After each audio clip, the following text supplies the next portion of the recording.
अस्सलाम वालेकुम। उम्मीद है कि आप सब खैरियत से होंगे। आज मैं आपको बर्ड्स को हैंड टाइम करने के तरीकों में से कुछ टिप्स देने वाला हूं। सबसे पहले जिस बर्ड को आपने हैंड टाइम करना हो उसको आपने हैंड फीड की होना बहुत ज़रूरी है। आपका किया होना, उसका आपके साथ मानूसियत होना बहुत ज़रूरी है। जब बर्ड आपके साथ इंटर एक्शन करते हैं, आपके साथ रिलेशन डेवलप कर लेते हैं, तो वो आपकी बात को मानते हैं और उसको समझते हैं। बहुत छोटा था, जब ये 20-25 दिन का था, तो मैं इसको तब से हैंड फीड कर रहा था। अब ये तकरीबन 3 मंथ के करीब इसकी एज होने वाली है और ये हैंड फीड होने के बाद मेरे साथ बहुत ज़्यादा मानूस है। और मैंने इसको छोटी छोटी बातें सिखानी शुरू की, जैसे कि इसको आप अपने हाँ में हाँ मिलाने में, एक दूसरे को किस करने में, फ्लाई करके हेड पे बैठने पे, दूर कहीं बैठा हो तो मैं इशारा करूँ मेरे उड़ के मेरे फिंगर पे, मेरे शोल्डर्स पर आने की इसको ट्रेनिंग दी है। तो बर्ड्स हैं, इनके साथ मोहब्बत करते हैं जितनी ज़्यादा ये, उतने ज़्यादा हैंड टाइम होते हैं। अभी ये मुझसे वो किसिंग के लिए कह रहे हैं कि ये देखें, ये मैंने इसको, जब आप भूखा रखेंगे, जब ये भूखा होगा तो ये फीड मांगेगा। जब फीड मांगेगा तो आप इसको फीड की जगह पर इसको पहले जो है इसको अट्रैक्ट करना है अपने होठों की तरफ। अगर किस करना सिखा रहे हैं जैसे, तो वो क्या होगा, वो ये समझेगा कि यहाँ से मुझे फीड मिल रही है।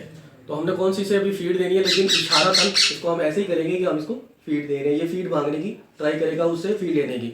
तो इस तरह से इसकी आदत बनती जाएगी आहिस्ता आहिस्ता कि ये किस की तरफ रुझान बढ़े। हमें वो फीलिंग इस तरह से होती है कि जैसे वो किस कर रहा है, लेकिन असल में वो फीड मांग रहा होता है। अभी जैसे मेरे हैंड पे बैठा हुआ है, ये बर्ड्स इस तरह से बहुत कम बैठते हैं, लेकिन जब आप इसके साथ ज़्यादा वक्त गुजारते हैं और कोशिश करें कि जब भी कोई इनको हैंड टाइम करे वो एक ही बंदा हो, बार बार बंदा चेंज नहीं होना चाहिए। जितने ज़्यादा बंदे होंगे इसके लिए प्रॉब्लम होगी, वो उनको हैंड टाइम करने में दुश्वारी होगी, उनको समझने में बड़ी मुश्किल पेश आती है। तो कोई एक बंदा, और ज़्यादातर ये लेडीज़ की बात को बर्ड्स जो है वो समझते हैं और उसको मानते भी और उसको फॉलो भी करते हैं। अभी ये मेरे साथ बड़ी देर से लगा हुआ है, ये इस तरह की प्रैक्टिस कर रहा है मेरे साथ। तो अभी मैं इसको अपने हेड पे बिठाना चाह रहा हूँ, तो ये देखें मेरे हेड पे भी बैठेगा। ये क्या किया है मैंने कि इसको अपने करीब से इसको फ्लाई करवाया। ये वैसे मैं इसको करीब से फ्लाई करूँगा तो इसकी उड़ान कम होगी और ये कोशिश करेगा कि बिल्कुल जल्दी से कहीं पर मार के हल्के से फ्लाई करके बैठ जाए।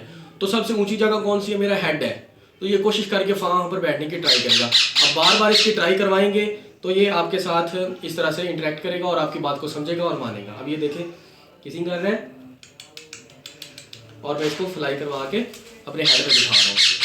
तो ये देखें, आज के जो पहली टिप है मेरी हैंड टाइम करने के लिए, भूखा रखना, इसके साथ ज़्यादा से ज़्यादा इंटरेक्शन करना। जब इसको भूख लगे तो इसकी पसंदीदा ग़िज़ा देना। इस वक्त जो इसकी पसंदीदा ग़िज़ा है वो केटी थी, जो मैं इंजेक्शन के ज़रिए इसको पिलाता होता हूँ। डियर फ्रेंड्स, उम्मीद है कि आपको मेरी ये टिप बहुत पसंद आई होगी। ये बड़ी काम की चीज़ है, आपने इसको ध्यान में रखना है। फिर एंड में वीडियो में एक बात पैगाम जो मैं आपको तब पहुँचाना चाहता हूँ वो यही है कि एक बंदा इसको हैंड टाइम करे, इसको हैंड फीड करे, फिर ये उसके साथ रिलेशन डेवलप करते हैं और उसकी बात को सुनते भी हैं और मानते भी हैं। नेक्स्ट वीडियो में इंशाल्लाह मैं आपको नए टिप्स दूंगा हैंड टाइम करने के लिए और नई चीज़ें सीखने को मिलेंगी। तब तक के लिए इजाज़त दीजिए। अल्लाह हाफिज़।